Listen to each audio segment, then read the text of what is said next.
Welcome to the Exeter Select Board Meeting Minute for January 8th, 2024.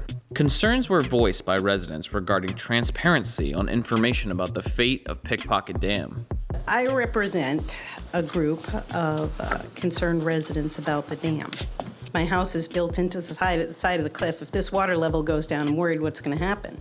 My neighbors are all fishermen, and they paddle board and they canoe. This is going to have a significant impact, and nobody was notified. The studies that needed to happen came after the decision, so there's a problem. I just want to reiterate what the chair has said. For the second time, you have said that the fix is in on this, and it's not. We applied for a grant. We made a decision to apply for a grant that would defray the cost of removal. No decision has been made. We've received no final report.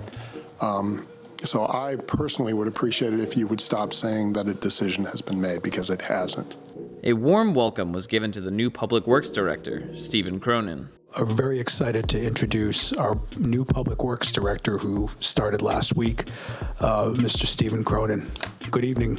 It's certainly been an exciting start to my tenure here with the first substantial snowfall of the season this past weekend, but I've been very impressed with the DPW operation as a whole. Budget talks took center stage as the board deliberated on the fiscal year 2024 operating budget. I think we have had a fairly lengthy budget process at this point, and we are looking again at a budget that is, the increase is 8.13% over FY23.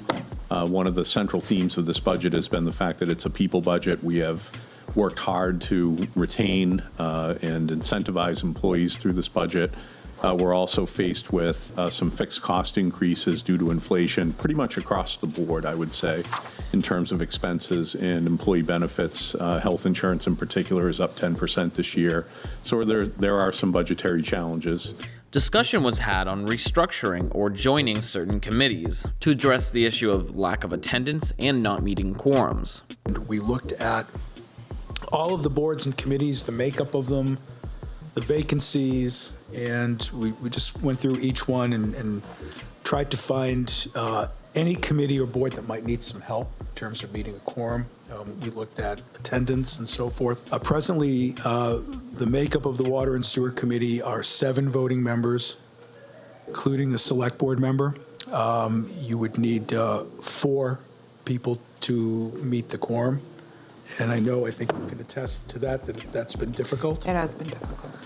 We talked about 2 different options, Selectman Chartrand and I. One was to reduce the Water and Sewer Committee to 3 people, or to decrease it to 5 members, but increasing the number of select board members who could vote to 2. I prefer the latter option.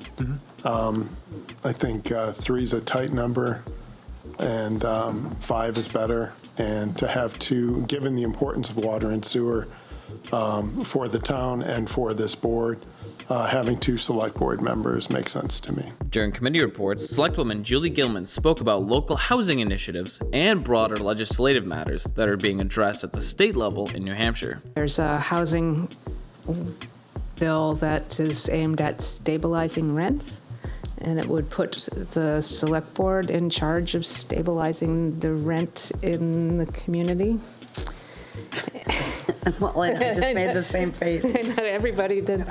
I don't have any idea where that's going to go. Well, no, I have an idea where that's going to go. Yeah, you do. But somebody's bringing it up, and they're going to keep, I know who it is, and they're going to keep bringing it up. The meeting then moved on to regular business. To hear the entire meeting, visit our Exeter TV YouTube page. The next Select Board meeting is slated for January 16th. See you there.